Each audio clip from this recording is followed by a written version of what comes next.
Turn to yourself a little bit. More to yourself, yeah.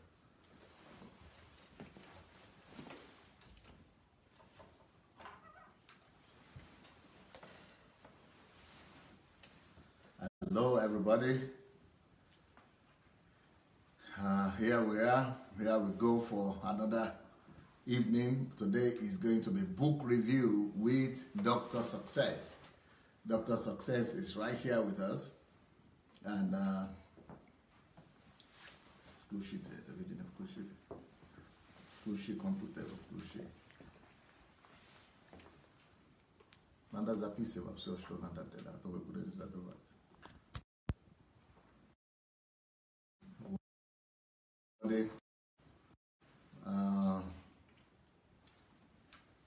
yeah, here we go. That is my laptop just.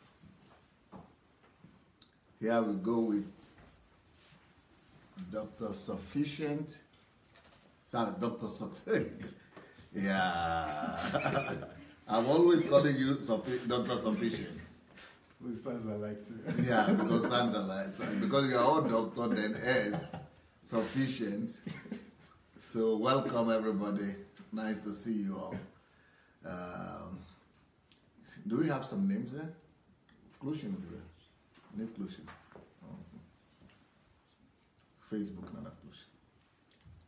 Well, nice to see all of you. Welcome. Please go call your friends, call your family people, everybody you would like to be blessed today to be a partaker of this program. Please go invite them. We are going to be reviewing this book today. I hope you can see it. Can you see it? It's called A Visionless Life is a Meaningless Life. A visionless life is a meaningless life. So this is what we are going to be reviewing today with Dr. Success. So I don't know if you have seen this book or if you know this book. This book is going to be one of the most important books you will ever come across. A visionless life is a meaningless life. A visionless life is a meaningless life. A visionless life is a meaningless life. Kniga vidna? Show me pokazy.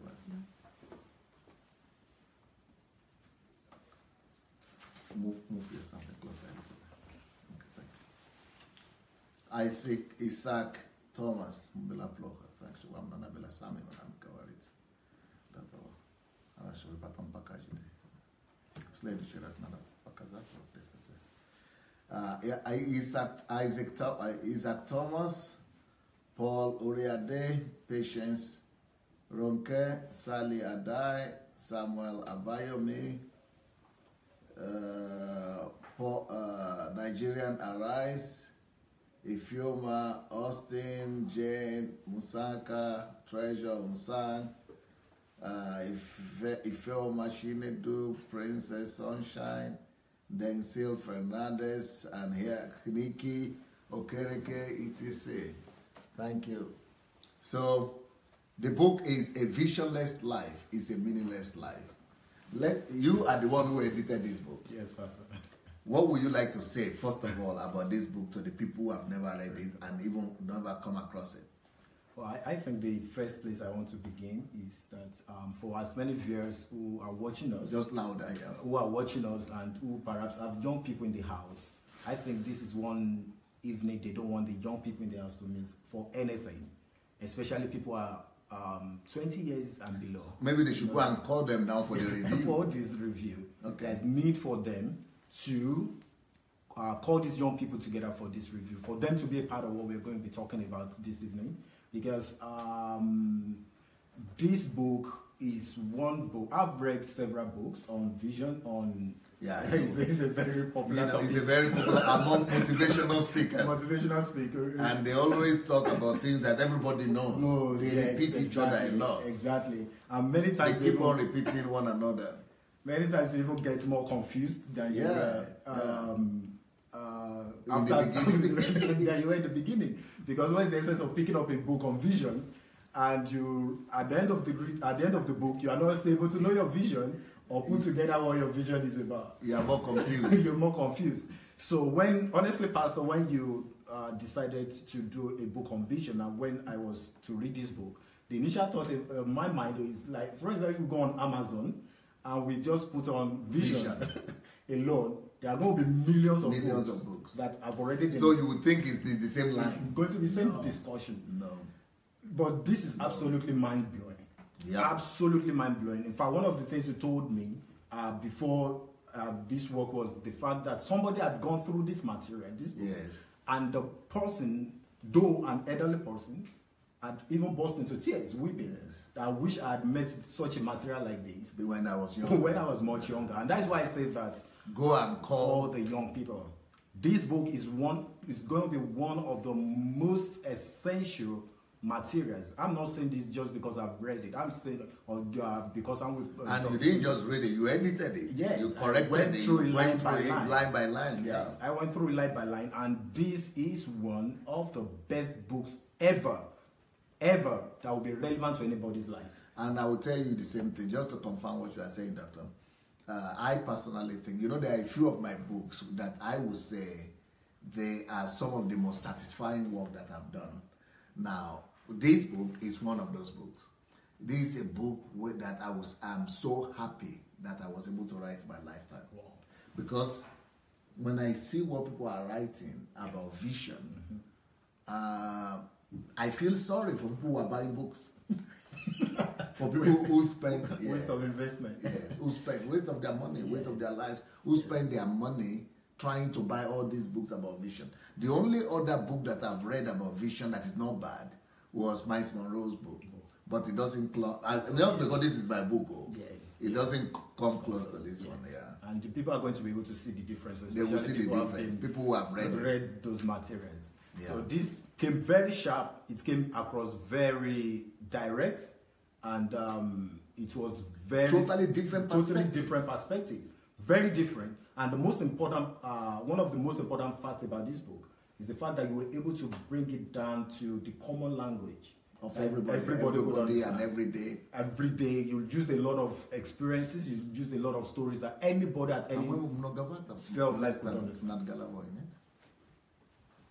Yeah, go ahead, please. So, like anybody at any, so if you give this book to a young person as early as 8 years old, 10 years old, 12 years old, they'll be able to appreciate what it's about. They'll be able to understand very clearly the concept of vision, the idea of vision. And of course, it's also relevant for older people, people in their 30s and their 40s too. So it's a very important book, very relevant book for people of all ages. Very, very important. The book on vision. Mm-hmm. Yeah, so, but let's start with the cover. At the cover of this book, we will still go to the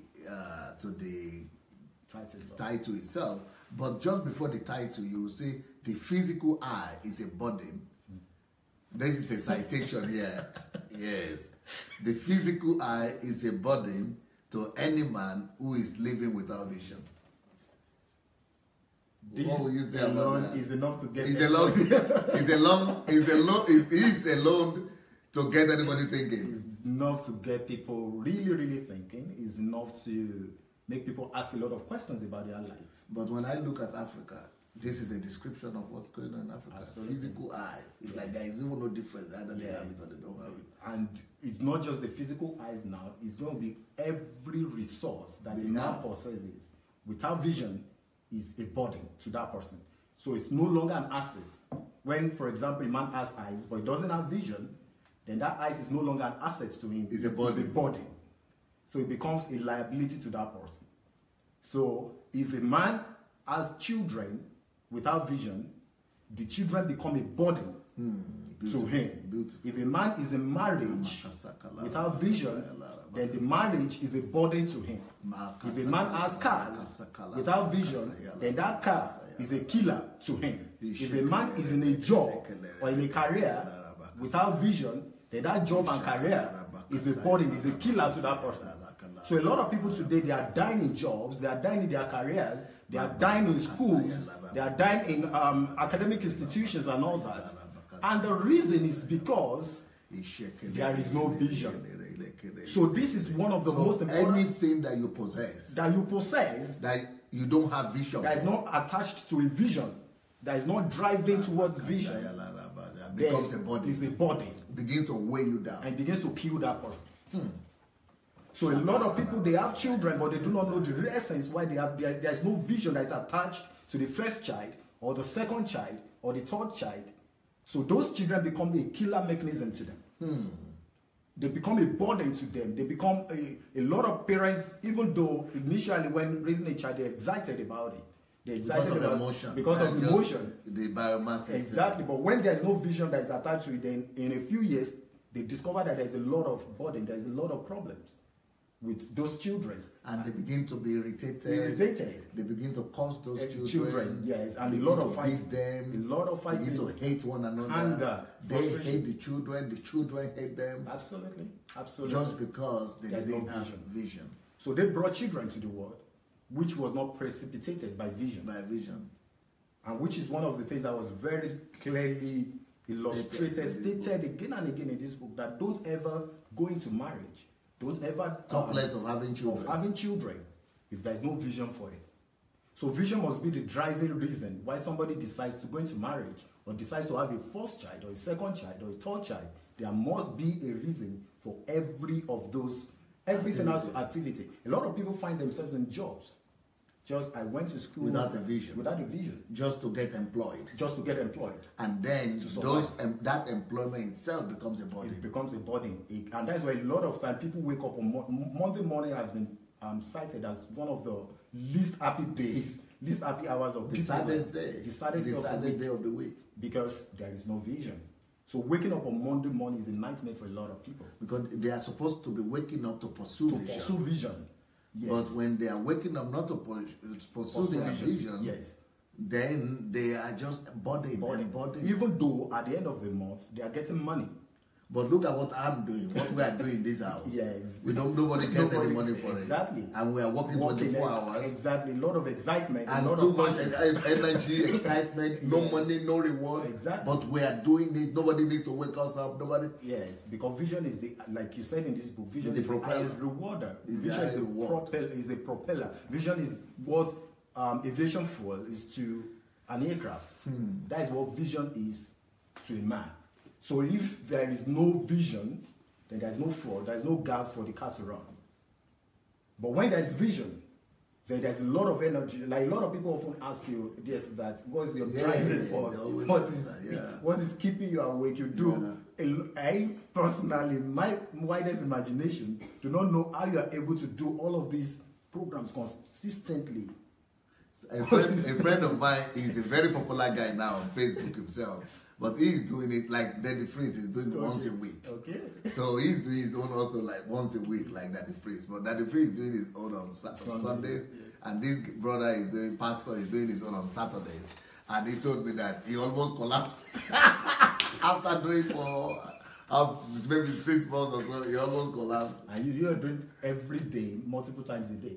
Multiple times a day, yeah. And that explains it. This book explains the vision. Vision is a propeller. Vision is the reason why a lot of athletes go to the gym and they are able to spend countless hours working out. Because there is a vision that is driving their life. So vision is nothing, there's nothing in life that really, really energizes like vision. When a man has caught a vision, then you can leave that man to run. It doesn't need encouragement. Does such a man needs little no encouragement. Nobody needs to push him. Nobody needs to push him. And what we have examined so far is just this phrase, this little phrase that is here, that the physical eye or anything you possess becomes a burden to any man who is living without vision. So anything you possess becomes a burden to you if you don't have vision. This is just little phrase we wrote here. Now, let's go to the meaning of to the title of the book itself, which is A Visionless Life is a Meaningless Life. Let me tell you, like I said, it's one of the most satisfying books that I've ever written. But I also want to tell you that it's going to be, I promise you, almost money back. It's going to be one of the most satisfying books books you will ever read. I'm sure that no matter how many books you have read about vision, you have not read anyone like this. I mean, anyone that has come across this material, they have always said, we never knew that vision could be approached. In fact, many of them almost commonize or disregard it because they think a vision, we've heard about vision now, everybody knows about vision, but they don't know that what they are going to run into in this book is totally different from whatever they have read before or they have ever heard about. So, yeah, a visionless life is a meaningless life. Even the title itself, is a bit loaded. In fact, you need to think to even understand it. Because some of the people who just look at title and want to, if you don't think deep, you will not even get this title. So how will you explain the title of this book to people who are watching us right now? Wow. This title alone carries a lot of weight. And one of the things that this book has been able to express is the emptiness that occurs when there is no vision. In fact, I'm going to explain this title with a story that's used in the book, with the illustration, in the introduction, where it was the story of Ellen Keller, a woman that was born deaf and blind. And she was once asked the question that what could be worse than being blind? And she said, having sight without vision. Saying, Having sight without having the physical eyes without vision. So it seems that when you remove vision from the life of a man, then what you have, you said in the book, is a biomass. And the woman herself who said that, she knows what it means to be blind. Yes. But she also knows that there is something that could be worse. Worse than that. So that was what she was expressing with that when a man does not have vision, it's not better than a plant. It's not better than the chickens on the highway, just running recklessly. Biomasses, just living, just existing. The comparison is that, they respirate, they breathe, they eat, and we are doing the same thing. Just like cattle. So that is why you said it's a meaningless life. It's the life of a biomass. What basically explains the life of a biomass? It's a meaningless life. A meaningless life. Just like the cattle, somebody will come and cut them. One day, and they are gone. It's just like a chicken running across the highway. I could just get eat one day and that is it. So you could be alive, I could be alive, just like you are alive now. Two of us are alive. In the physical, people will think we are living the same life. This is what somebody told me one day. And somebody said, Pastor Sunday, what I discovered after listening to your message is that you are not living the same life we are living now. As he said, because when we look at you, we are thinking you are just human being like us. You are living, we are living, you are eating, we eat. You talk, we also talk. When you wear clothes, we wear clothes. And you sleep, we also wake up. And we say, oh, I've heard the name. Oh, yes, it's the one who wrote that book. Oh, yeah. But now, when I started listening to you more carefully, more attentively, I said, this man is living another life. Oh. So we are not living the same life. He said, what I discovered is that most people that he knows, 90% of the people that he knows, he said, the most people that I know, they live like me, like himself. Not like me, Pastor Sunday, like him. Yeah, like him. I said, so how do you live? How do you categorize that? She said, we only live to exist, to make a living. We're just going to work. He's a good guy. He's a business guy. He's a director in the UK, in a college. And it's like he's doing well, but he said, but I know I'm not living like you. You are having a force. You are creating. You are producing something to the world every day. You are creating world around you. You are giving life, to the present, to the future. This is the kind of life I don't see. I read about this life in books of some great people who have lived before, but I thought that life is impossible for me. It's a life that is impossible for ordinary mortal like me. But now I'm seeing you, that you are living the same kind of life. And what I don't live that life, the life that I live is the life of just what should I provide? How can I provide for my daily needs and for the needs of my family, and and to go to pension and die. But that's what everybody does around me. That is what, like, perhaps 95% minimum of the world lives by. That is the way, you say, when people come to, like, let me use the illustration of coming to the hospital, how we judge that people are alive in the hospital is they come, and then there's something we call the vital signs. We just check for the vital signs, the blood pressure, the arterial pulse, and we just check, and then we say he's alive.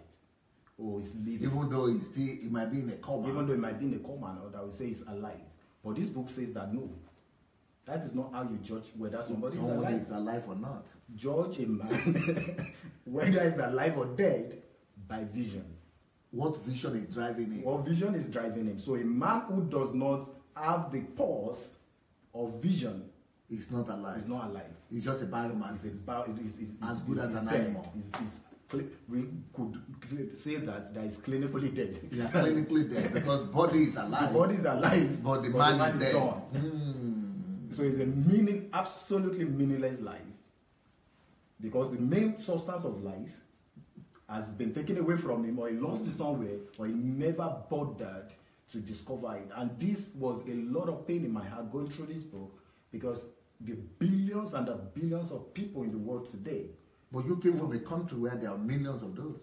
Millions of people, and that's the norm, because in fact the system is that we go to school as a child and get a job.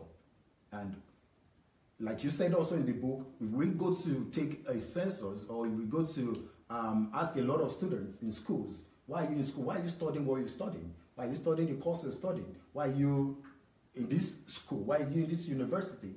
Students don't know all of that. A lot of people will likely say, I came here just because I was sent to this place. They sent me to come here. And in fact, when you ask them why you here, a lot of people will be like, why are you asking me that kind of question? What do you mean by? Of course, I'm here because I finished school, high school, I wrote the exams, and I'm in the university. And what is your plan after university? I'm going to get a job. I'm going to get a job. I'm going to, what do you mean? That is the no. There is no vision that is driving anything. So a man could be dead, even right from a young age, right from 5 years old or 10 years or something, never lived.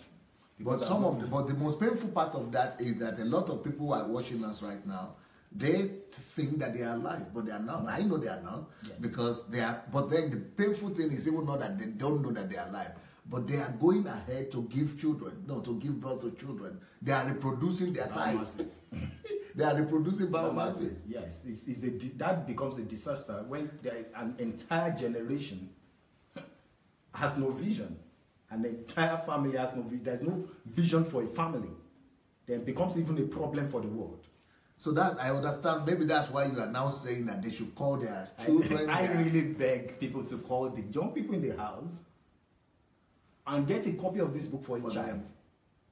I would, if I were a parent, I would get this copy of this book for every child, and not just get a copy for them. Because that's easy to do.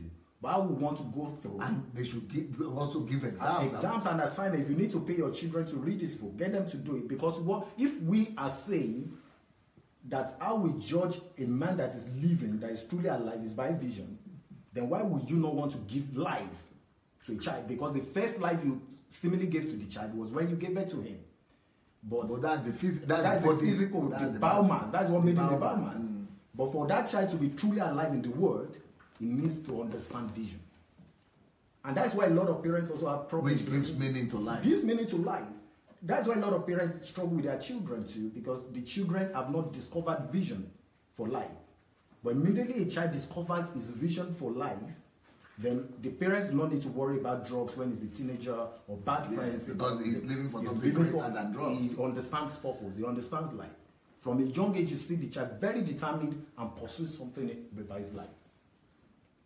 So it's absolutely important. What are the main points you might want to underline in this book, or that you got from this book that you think that people should, that they will find in this book? Some main points or lessons. Oh, I think I will just begin from the first chapter. Maybe from you've already touched the introduction. Yes, I talked on the introductory part of the book, and the first chapter still emphasizes the fact that a life without vision is a meaningless life. And you used one illustration in this chapter that was so profound, and I don't think I will forget for the rest of my life, really, where you said that imagine having two people in the boxing ring, and then you have the eyes of one of them tied. Yes. And then like they have to Fight. fight. And he's not seeing where the opponent is coming from. He's coming from. And he has to fight. It's going to be deadly. In fact, there has to be. We need to call an ambulance. You know, we need to call an ambulance for such a fight. And it's unfortunate because that is how many people go through life. So they have been beaten down by life. They have been beaten down by life. They have been beaten down by situations, by circumstances, by, you know, it's everything that happens to them every day is a tragedy for them. They're always in pain. Always in pain. Always in one pain. tragedy to another. Everything is thrown in because they are not seeing.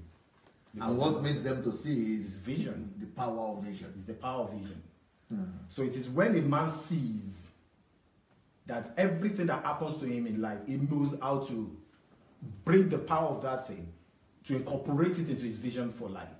He knows how to convert whatever situation is happening to him and take it and employ it into his life. That was so profound for me. I thought, wow, vision has to be an everyday subject, an everyday thing. Another thing you also, another illustration you used in this chapter, illustrating the fact that a visionless life is a meaningless life, is an aircraft always has, before they leave the airport, they have to declare what is called the flight manifest. Yes. And say, this is where, this is the road, this is the route I'm going, this is the place I'm going, this is the way it's going to, this is the distance and everything.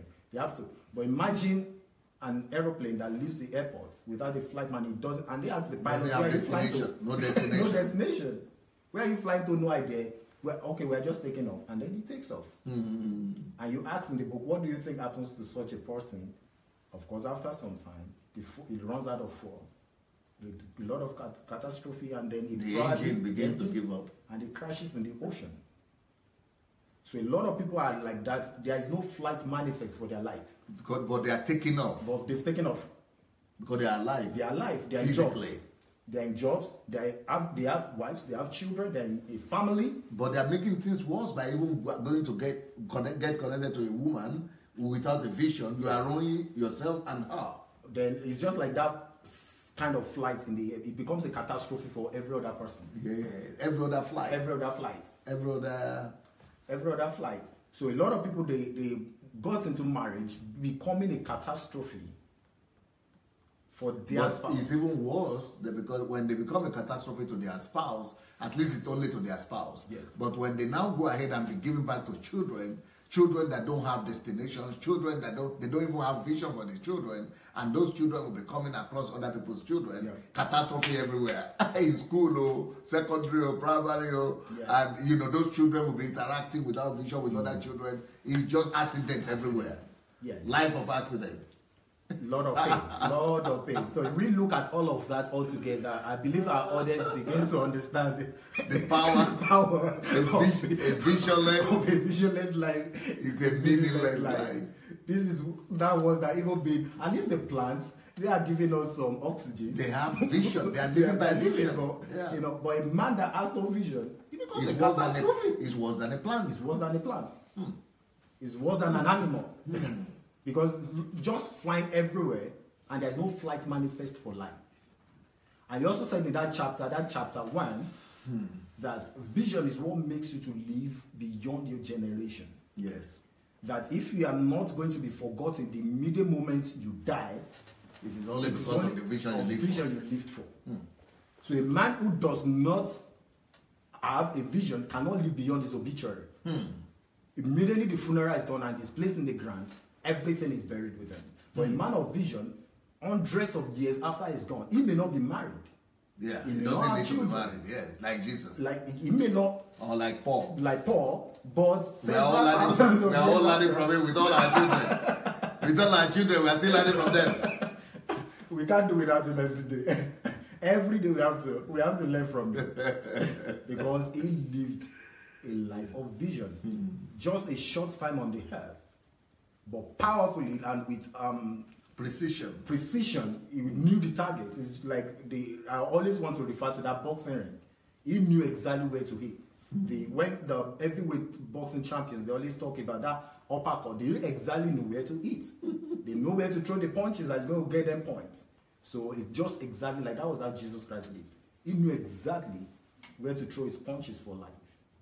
So if a man is not going to be forgotten the immediate moment that he's dead, he better ensures that every day of his life is for vision. In fact, the only reason why we are made on earth, why we are brought to the earth now, and why we are living is to accomplish what God, a particular task, a particular and vision. nobody comes here without it. And everybody, we're going to get to that point, the point where you said everybody was born for a vision, packaged for a vision. All the problems that we have in the world today is as a result of one person or people who have not realized or discovered their vision for life. They become catastrophe. For everybody. People who should be problem solvers have become problems that others are solving. So it becomes a lot of problems. So the United Nations every day have to get together and say, we have 50 million poor people we have to feed today, or we have this number of... But then, each of those people were supposed to be problem solvers. They were supposed to be bringing solutions for the rest of... Because each of them is a vision that was born in the heart of God for mankind. That's this chapter 1. That's the chapter 1. Okay. Very powerful.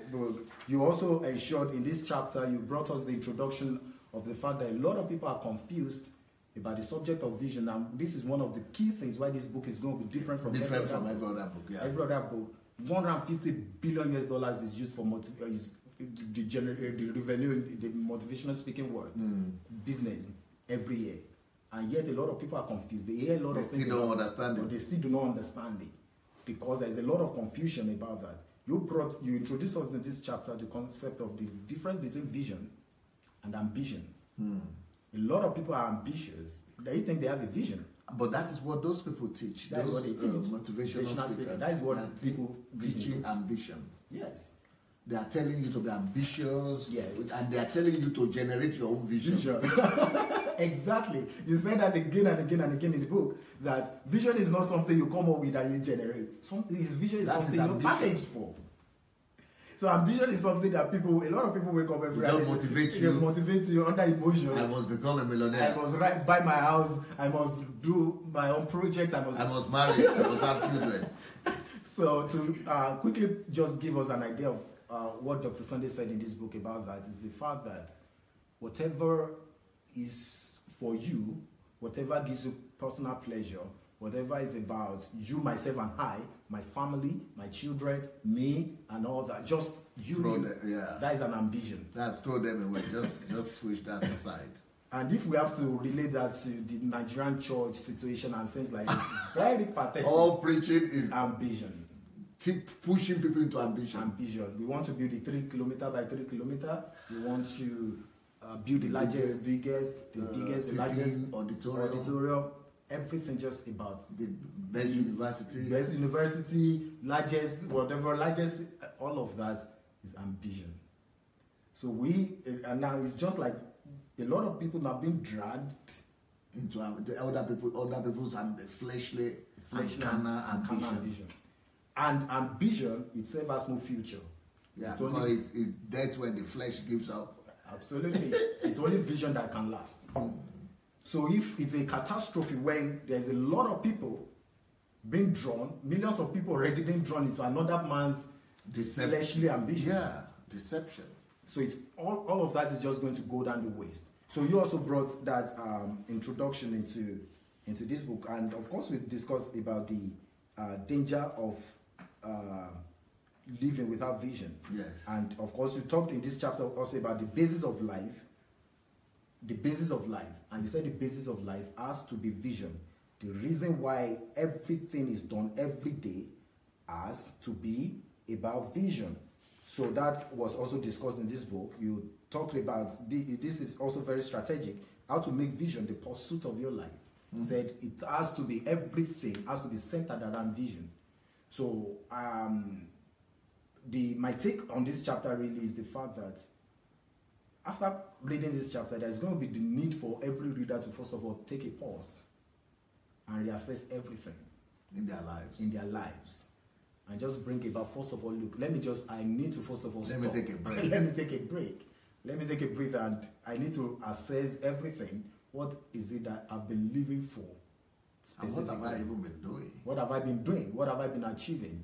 Well, it's just like there's when we go to amusement park, there's something they call a rocking horse. Yes. The rocking horse is, you are just jingling. jingling on the horse, all movements, but no motion. So a lot of people are moving. All movement, but no progress. All movement, no progress. Nothing is being done. Nothing is being achieved. Because you are not living that, you just move it up and down, but you are not living that vicinity. Yes. So you said only you will give an account of your life's vision in this chapter also. Only a man is going to give an account of his life's vision. Nobody is going to account. You are not going to account for your parents. You are not going to account for your children. Your parents are not even going to account for you. Your parents are not going to account for you. You are going to account for yourself. Every man is going to stand before God to give an account of how he has done with the assignments and the resources that God gave to him on the earth. So this is very powerful. And you, in this chapter, I must not forget the fact, bringing it to the level of the country of nations, that it's also vision that bets nations. It's vision that, like for example, in this book you use the example of the United Arab Emirates. That a few years ago they were one of the impoverished nations in the world. Desert. They were a desert country. They were a very poor country, but today one of the best, one of the richest, just by vision. Somebody had a vision and gave a nation a vision, and people caught into the vision, and today it is what it is. Another example is Singapore. Another example is Israel. So it seems that when a nation catches a vision of or a drive, then it is just a matter of time, and it's everything is turned around. Yeah, because when you talk about Nigeria now, nobody can tell you the vision of the country, and that is why Nigeria. Even the president cannot. It can't be defined. Where exactly are we going? Where do we want to be in the next 10 years, in the next 15 years? All of these things has to be something that is burning in the mind of every citizen. And that is why people are not just going to litter the ground, or they are not just going to take bribes, or they are not going to do things that are going to be against the vision. Because now it is going to be so easy for people to say, look, what you're doing or what you did is against the vision of the country. It's not going to get us there. But when there is a burning vision in the heart of every citizen, then everybody begins to move. There is awareness. There is awareness towards what we are going, what we are doing. Yes. And you ended this chapter on a very, very, very, very powerful note. Very powerful note. That the greatest reason why a lot of people do not live out their vision in life is because they're actually afraid. It's fear. Fear of the unknown. Fear of, if I leave my job, what's going to happen to me? What's going to happen to my children? If I risk, if I risk to step out to do what I feel is my vision, yes. How will I survive? Who will pay me? Yes. Who is going to pay me? Who is going to? Where is the next food going to come from? So you use the example of the servants. Because people want to remain in the comfort zone. So you gave the example of the servant in Matthew chapter 25 who said the master gave the talent to, and he said, I was afraid. That was why I couldn't go to trade with what you gave to me, with the vision or with the assignment, with the mandate that you gave to me. And you said a lot of people today, like the master said to that servant, that take what he has, give it to another man who has already traded with his own, and banish him into outer darkness. And you say that a lot of people today are already banished into that outer darkness, into that pain. They're already banished into the life. Even while they are still alive, they are living in darkness. Because they don't see, no vision. No vision. A life of pain. They are living a life, a job that they are constantly complaining about, but there's nothing they can do about it. And they know that that's not where they belong. They cannot do anything about it.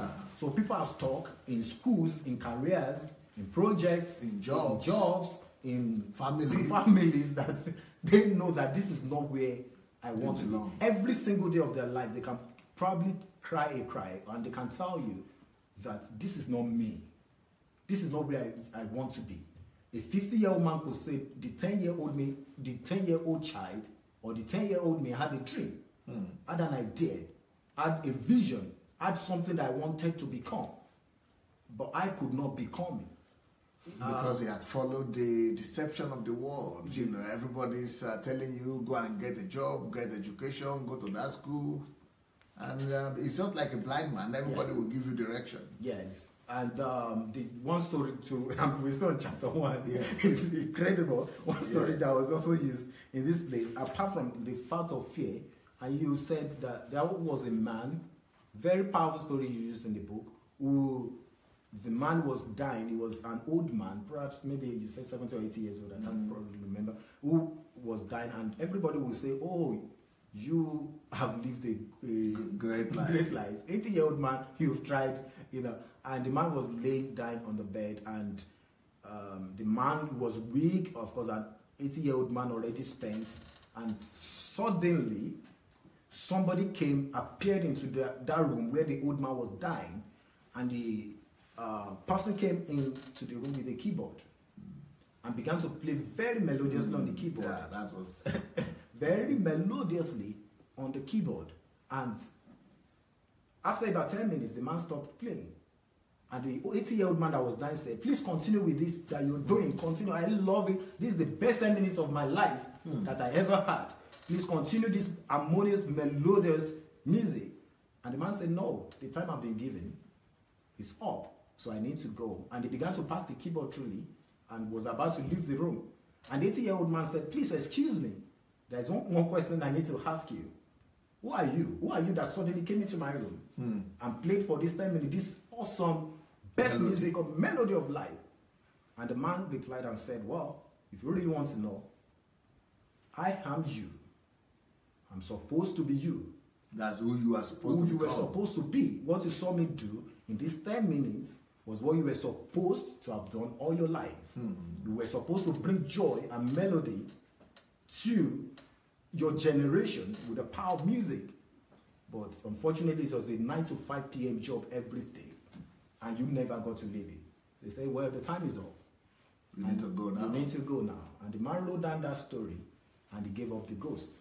And that is a very, very sad story. To imagine that is the life that a lot of people are living. Chapter 1 says, a visionless life is a meaningless life. And so that man is an example of a meaningless life, because he was going to work, he had a wife, he had children, he had family, but he would never had satisfaction. He never had fulfillment. Why? Because a visionless life is a meaningless life. Your vision cannot be just to survive.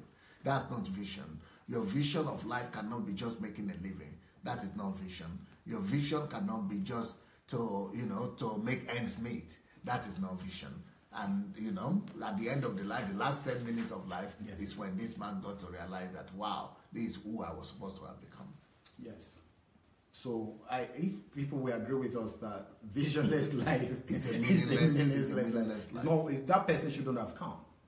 At the end of the day, so just the story of a man who lived without vision would be, he shouldn't have come. Yeah, why? It didn't make a sense. It didn't make the Yoruba will say that he came as a snake, glided upon the rock, but never left the mark. So a lot of people are living like that. We can never truly say that they came, because they came, they saw nothing, they said nothing, and nothing could be written about them. No record. No record. That they were ever here. Maybe except for their birth certificates. Maybe except for the only proof that many people have to show that they came to the earth was their birth certificate. And some of them don't even have it. or they have lost it. Double tragedy.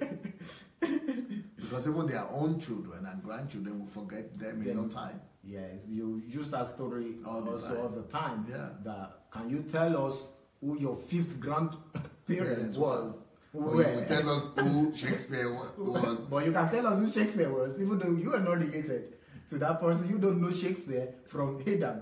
But you can tell us who Shakespeare was. But your own 5th grandparent. You couldn't. Maybe even the 3rd. Many of us don't know. Tell. Because vision is what makes a difference. Makes you to be memorable. It makes you to leave your mark in the sand of history. Yeah. Yes. So chapter 2 now? Yes, sir. Okay. For chapter 2, you said this is one of my favorites. Vision is life's inspiration. For a man of vision, there is no dull moment. Yeah. He's never in a gridlock. He's never stranded. Just like here in this house. We just released the two ladies, and life is going on. Life continues, because you're never stranded. No gridlock. Never. One of the, when I read this chapter, to be very honest, Dr. Sunday comes very sincerely to my mind, because you are never, there is always something, when there seems to be a problem or a situation, there will always be something, a creativity that comes out. Yeah, out of it. It has to be turned into something creative. Creative. So every problem becomes creativity. Mm-hmm. On the way to court, we are reading books. We are walking. We are giving back to life. Giving back to life, even though it seemingly seems like a problem. So everything becomes inspiration, becomes creativity, becomes an idea. It becomes what is wasting a lot of people out there. For a man of vision, is a tool. What is making people to be in depression and lie in the hospital? What the last time that people, I think that recession happened in the country, in Nigeria, or something like that, and it's also that moment that many people amassed the most wealth that they ever did in their lifetime, because people of vision. Creativity. Vision brings about creativity. Yes. So you gave so many wonderful examples again in this story, in this chapter. One of them being the fact that there was a man who, let me just use in the general sense of it, where what seems like waste to a lot of people, or is a waste, is a problem, is death. It's worthless. It's worthless. When a man of vision sees that, it becomes treasure. He sees treasure. It becomes a resource. It's a resource. He uses it so powerfully, so intelligently, that everybody begins to wonder, look, the chairs we are sitting on today was somebody's creativity and inspiration. Everybody saw it as it's just a log of wood. Oh, it's nothing, it's just a piece of wood. But when a man of vision saw a log of wood, he saw this wonderful. It became a wonderful chair. It became a wonderful chair. It became something creative, something mighty. The frames I have on my face, somebody's creativity gave birth to that. A man of vision. So a man of vision can always look at something, and they'll be able to see that which a lot of people can never see. So a man of vision will look at flour, and you'll be able to see bread. A man of vision will be able to look at, what else now?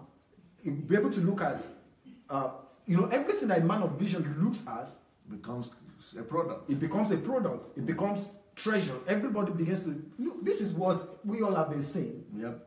But how come? It's because he had insight. You said it again and again also in this book, that what matters most is not the physical eyes, because these physical eyes, they see nothing.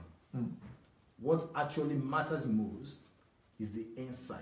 The ability to see in to your mind. see in the mind, to see from inside what you are able to see from the inside. Like God asked the prophets in the Bible, in the Old Testament, that what do you see? And he said, I saw the bloom of an almond tree. And God said, you saw right. Yeah. In the midst of darkness, in the midst of so much difficulty, voidness, emptiness, difficulty, there's a lot of pain, but a man of vision will say, but I can see something. God in the midst of the whole voidness said, look, I can see light. There's something beautiful about it. You usually brought about the story of the widow of the prophet in 2 Kings chapter 4, where the woman wasn't dead, she was with pain, she was full of complaint. My husband served you, and now he's dead. I'm helpless with his children. There are debtors who want to take away my children. And Elisha asked, what do you have? And she said, she thought it was insignificant. No, just oil. I have oil in the house. What do you do with oil? Little oil. She had a little oil in the house. And the prophet said to her, go lock yourself inside. Borrow vessels. And pour all of this oil into those vessels. It's always about, and you brought it so strongly, vividly, that everybody has something. The greatest problem you have right now, it could be your greatest resource. It's your greatest resource. The only problem is just that you've been commonizing. You have to see. What do you see? What do you see with the oven? What do you see with the television? What do you see with the chairs? What do you see with your car? What do you see? all of these resources are powerful things that in any economy, a man of vision is going to trade. Yes, once you read this book, you begin to see things, opportunities. Through the examples. You just begin to see, just through the examples, yes. You begin to see that things are around you. You just begin to discover things around you. Yes, in your life. You begin to see that even your fridge is a treasure, is an asset. It's even the streets you'll be walking in all your life. Every day. The garden, everything becomes a treasure. You begin to even see yourself differently. Yes. So that was very, very, very mind-blowing for me. You told us that when a man has such a vision, or when a nation has such a vision, then it becomes transformed. You gave the example of Germany. Germany was in ruins just after the Second World War. Yes. No country in the world wanted to identify with Germany. After the Holocaust, everything was, they were stigmatized. Everything was negative for them. But vision, within 50 years, a nation that was in ruins came out of ruins and number one today in Europe. They are setting the pace for the rest of the world. And so we cannot give up also on Africa. All that we need, first of all, is a burning vision for the continent. So when there's a burning vision, a continent that has been in ruins with the history of slavery and all of that, we can begin to set pace for the world when vision is brought into the equation. Yeah. So another thing you said in this book is that vision is the power for your everyday life. Vision is the reason why you wake up every day, why you have to stand up every day. I want to read this. I don't know if I can just read this two lines. Yeah. You said, people of vision can never be depressed. Why? Vision is the strongest antidepressant ever known to man. Vision is the most potent dose against sadness and affliction. Give a man who is depressed vision that interests him and watch him come alive. Yes. That is so profound. Vision will wake him up. It will wake him up. Vision will literally wake up a dead man. Vision will wake up. The reason why a lot of people are battling depression in the world is because there's no vision. Yeah. There's nothing to be excited about. There's nothing that makes them happy. There's nothing that they want to do for the next man. There's nothing they want to see come out in the world. So when people understand or get a burning vision for life, then they wake up from depression.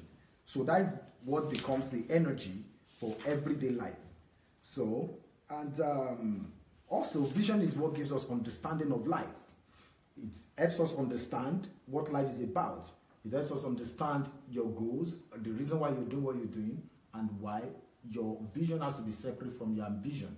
So, I think that was majorly what chapter 2 was about. Yes. So, just to remind you, what the book we are reviewing is this book. A visionless life is a meaningless life. A visionless life is a meaningless life. One of the most important books that I believe I've written.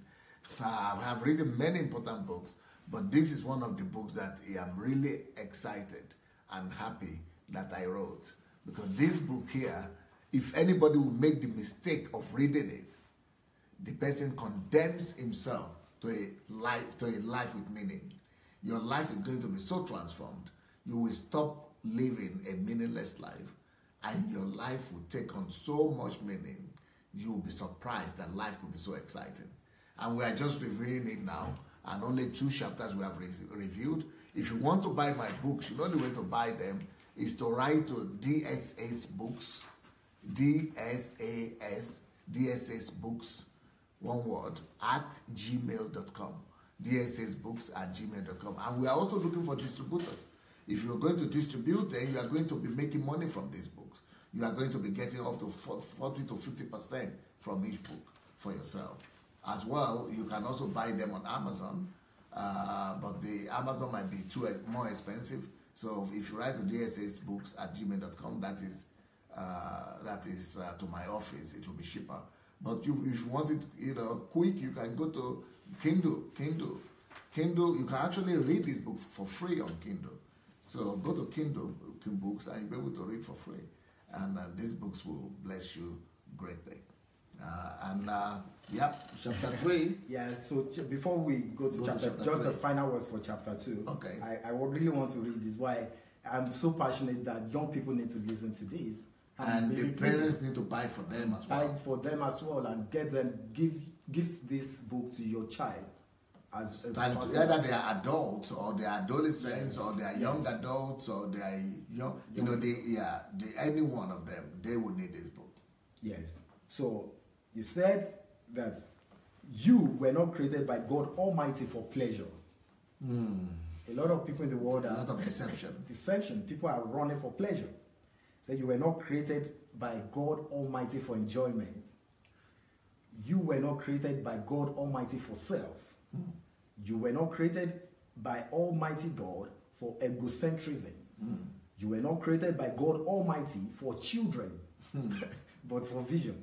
A lot of people just want to have children. All these things, they think these are the things that life is all about. Life is all about. So you were not created by God Almighty for family, but for vision. Wow. You were not created by God Almighty for schools, but for vision. You were not created by God Almighty for job, but for vision. Wow. You were not created Many people are already seeing themselves as failing the test. You were not created by God Almighty for wandering, but for vision. You were not created by God Almighty for survival, but for vision. So vision will protect you from being wasted. Vision will ensure that you do not go the way of the common man. Right. Wow. And many people are living for pleasure. They are living for children, for family, for job, for school, family, for survival, and sad. Trapped in the... They are trapped. Trapped. And these are the traps that get people distracted in life. Yes. So we go to chapter 3 now, and you begin to discover your vision, your personal vision, and how you begin to literally know this. Yeah, because that's a critical factor because people have been asking, I'm sure some people will be asking, how do I get there? How do I discover my own personal vision? Yeah. So you said, first of all, very important critical factor for vision is the fact that you cannot invent your vision. This automatically... It doesn't come from flesh and blood. From flesh and blood. It's not an invention of man. Automatically, I think this already eliminates perhaps 90% of books out there. Yeah, because it's all about that. Because it's all about that. It's about inventing. Yes, it's all about coming up with something. And so a lot of people come up with something they're able to run with for a few years, and then they even discover, look, I'm frustrated about it. Yeah. So he said, vision can never be known except, first of all, we discover the mind of the manufacturer.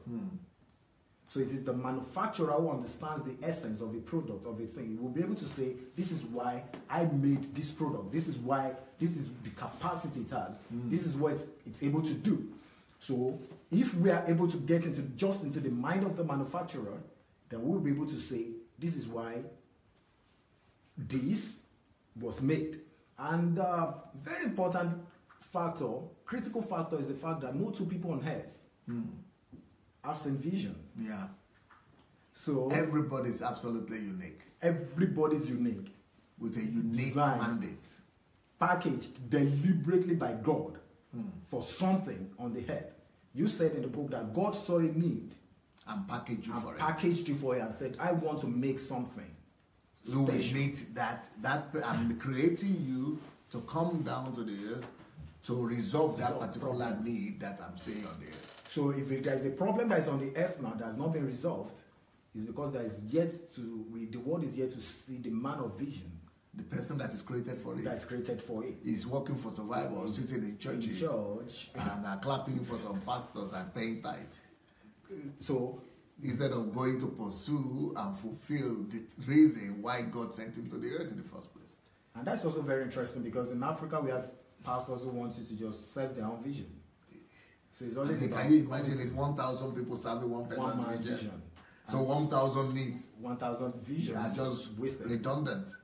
1,000 needs, problems that are troubling people, destroying the whole nation, are rendered. Nobody's attending to them because the people who are supposed to be attending to those problems are sitting down applauding the vision of another man. And that also means that 1,000 people will be left unfulfilled for the rest of their life. For the rest of their life. And they're going to the grave.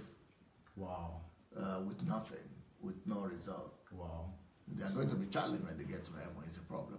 That brings to my mind one of the sayings by Miles Monroe, who was popular for saying that the wettest place on earth is the graveyard. Because there were books that were never written and songs that were never, people didn't come up with and all that in the grave. So, no two people on earth have same vision. This makes vision personal. This makes vision something that you have to catch, individual. It's something that you have to see for yourself and you have to be ready to run with. And this is why you cannot also bet vision for a child. African parents do this a lot for children. Go and study that. Go and study this. Go and do this. This is what you're supposed to do. I know I'm your mother. This is, yes, exactly. We need a doctor in the family, or we need a the only thing we don't have in the family is an engineer. An engineer, so you have to go for it. You have to do this. And when they do that, technically, they have wasted somebody's life. They've rendered a child, they've recreated a child that was created by God, and they've rendered him a common man. Because for the rest of his days, he's going to be struggling with something that was not in the mind, or that was not the intent of the manufacturer. That wasting him. Wasting him. So that is another critical thing that has to be known about vision. First is the fact that it originates from the mind of the manufacturer, so you cannot know vision without the manufacturer. And motivational speakers are never going to tell you this. They are never going to say that. They don't even refer to the creator. To the creator, they don't want to be religious. The religious. They don't want to be religious, but that's the truth. Because there has to be a manufacturer. Yeah, you come from somewhere. From somewhere. There has and to be. Whoever manufactures you knows why. Why. And for what purpose. For what purpose. And he has to unveil his mind. He has to be able to let him know that's that the only way for you to discover. To discover it. So it's something that is birthed from the place of meditation, that is birthed from the place of personal discovery. This also has to go in line with who am I and why am I here? Yes. The book. Who am I? Why am I here? What is it? Why do I have these reactions to issues? Why is it that I'm concerned about this matter? Why is it that the pain of women generally concerns me and it doesn't concern other people? Why is it that when I see children, I'm burdened, but yet my friends, they don't even notice that? Why is it that problems of traffic gives me a lot of headache and everybody is okay with it? Why is it that bribery in the country is something I can't stand? Corruption, I can't just stand it. Or other people, it doesn't mean much to them. God has given every one of us that pain in the heart. That's burden in the heart. So that is also God trying to communicate something to you. God told Jeremiah, he said, before I formed you in your mother's womb, he said, I knew you. He said, I set you apart, I sanctified you. I said, I set you apart for the nations. So, and that is true. That wasn't just true for Jeremiah. That is true actually for every one of us. Right. Before each and every one of us was formed in the womb, God knew us. He predestined it. He had an idea. You said in the book that there may be unplanning parents. He said, but God is always a planning God. Yeah. Every child that is born was born as a deliberate, very deliberate act of God. So either a child is born through rape or out of wedlock. God has a hand in it. God had a hand in it. God coordinated even though the situation might not be pleasant, but God coordinated it because he was bringing forth something to the earth. So every one of us had that mandate from God. He ordained, he sanctified, he set us apart for a specific assignment. So each and every one of us now, we have to understand what was it that was in the mind of God when he was creating us, when he was setting us for, when he brought us to the earth. So that is why each of us has different triggers, different reactions to issues, to circumstances, to what pains one person may not be. What, for example, a couple now, the husband may have a burden for men, and the woman is having for business, for business or for children.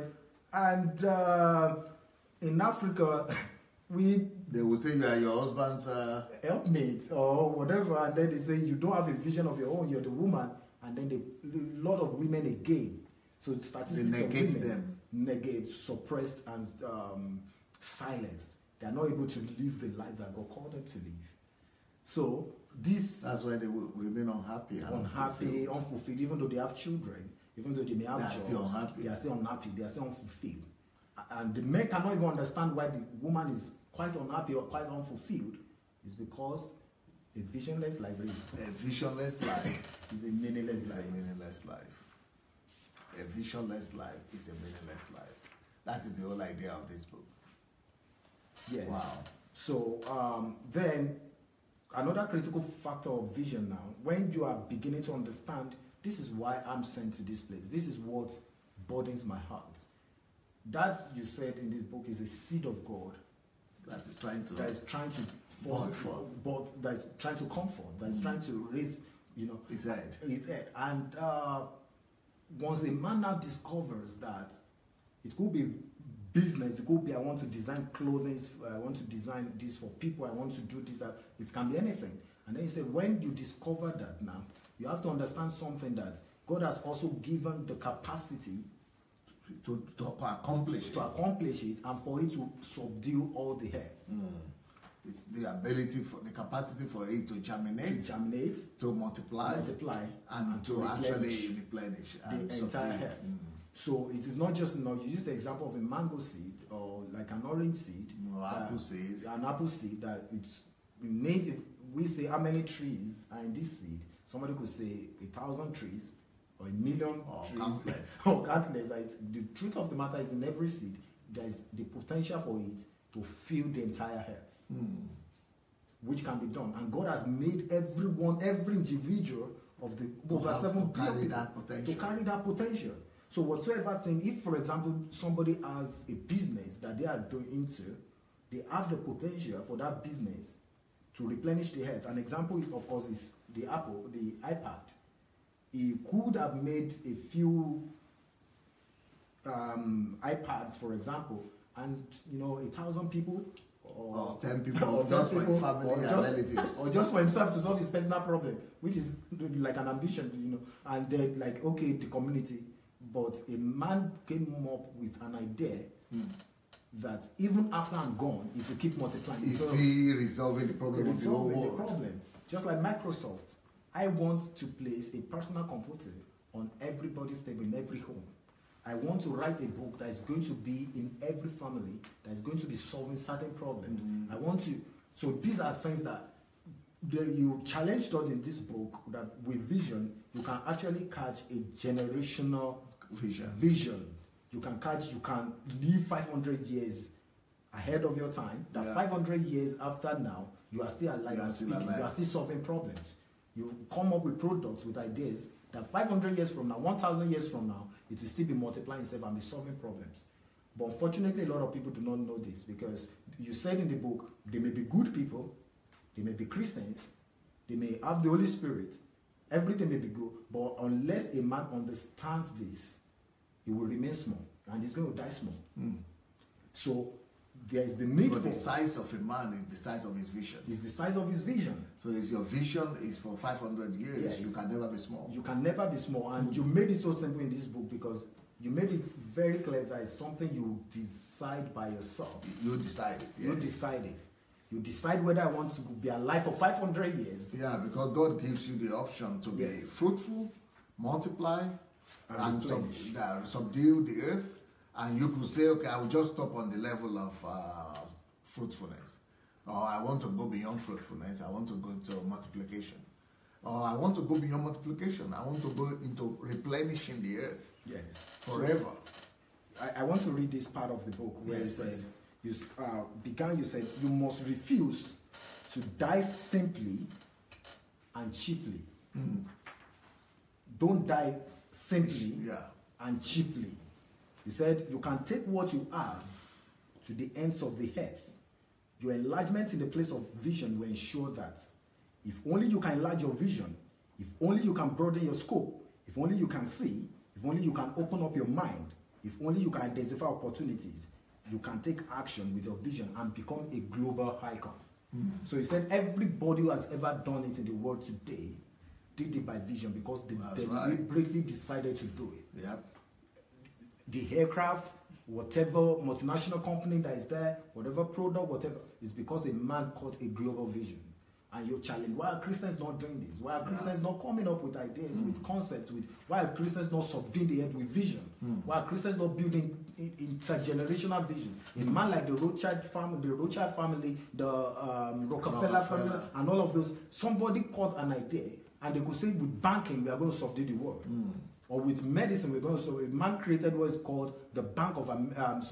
It's called the a corporation of hospitals in the United States.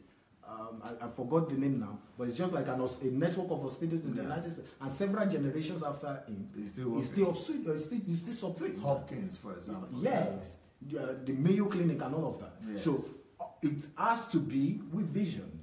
Somebody has to come up with it. If our grandparents or fifth parents before us didn't do that, we better do it for the sake of the coming generations. So that when children are born, they know that there is something for them to pursue. They are not just coming to the earth to be nobodies. So you taught us in this book to live transgenerationally with the power of vision.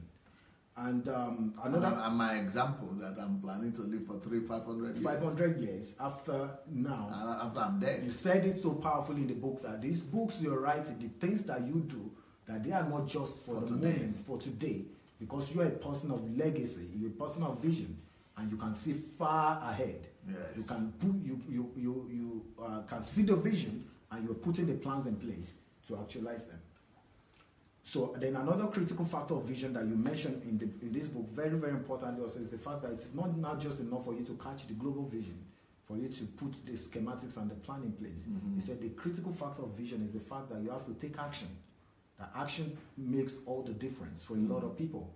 For example, you use the example of the high jump that people do in high schools, the sports, that people will set a bar and then they will run like maybe 5 meters or whatever before, and then they run, and when they get to the place where they're supposed to jump over it, they just go under it. And then you said you constantly thought about that why is it that a lot of people have to set, you actually set the goal. But when it came to the time to jump, then you suddenly went under. I said it that is because they've not first of all jumped in their mind. Before you can jump it in the physical, in the surface, you have to first of all have jumped in your mind. When you jump in the mind, then you take action towards it. You'll be able to lift yourself above that obstacle. So it's important that people wake up, that every day you decide, I'm going to do this. If need be for me to quit this job, if need be for me to start this business, if need be, it's never going to be convenient. There's never going to be a perfect time to begin your vision, to begin to live your own life. There's never going to be that perfect time for you to say, look, I quit and I want to start what God has placed upon my heart. You have to be able to decide in spite of whatever inconveniences and say, today's the day. Now, in fact, is the time that I'm going to begin now. In fact, like a lot of people will be listening to us and they will say, now, this very hour is the time that I'm going to begin what God has placed upon my heart to do. You know, if it's a call you need to make to begin, if it's bring your computer and begin to type and begin to do whatever thing it is that needs to be done, you say, now is the time. I'm not going to wait 1 more hour for me to begin. And that's why nobody will ever get this whole message until they read the book. The book, yes. And even though we have done 3 chapters. Yeah, we're about rounding up 3 chapters. We are going to do just 3 chapters review for you because we'll get ready for the next program. But I think Success has done such a good job. It has already shown us the value of this book. And if you don't get it after all what Dr. Success has done and has told you, then, you know, you have yourself to blame. So I would like to strongly encourage every one of you to look for this book. It's on Amazon, and you can read it for free if you don't have money. You can read it on Kindle Unlimited for free. So go to Kindle Unlimited. You'll be able to get it for free. But you could also buy it on Amazon or write to my office, dssbooks@gmail.com, or you could go to my blog, sundayadelajablog.com/books, sundayadelajablog.com/books. And for those of you who want to come to HMT, also go to sundayadelajablog.com/visit. And for those who want to join the Nigeria movement, it is sundayadelajablog.com/Nigeria. So, and then we have this mentorship class that I've just started for free. You know, somebody just wrote me the other day and said that in Mountain of Fire, that is 300 and something pounds for such a mentorship per session, per class. You know, not per class, per session, per course. So we have 12 courses here. So but everything is for free. So if you have 12 courses, 300 and something pounds times, like $500 times 12. But we are giving everything for free. So if you really want to renew your mind and get to, you know, the nitty-gritty of Christianity, join the mentorship class. And the way to do it is to go to www.sundayadelajablog.com/mentorship. sundayadelajablog.com/mentorship. Yeah, so what else will you say in the last word to people who are watching us about this book? Pastor Natasha Tamit? Puskana por period Samuel Pastor Knigi, the take out of the mention, see what producer he prepared that book. I think I just want to plead with everybody that is already you have listened over the hour, you already have an idea of what the worth, but honestly, I've not been able to really done justice, yeah. to really scratch the surface on what the treasure that is in this book.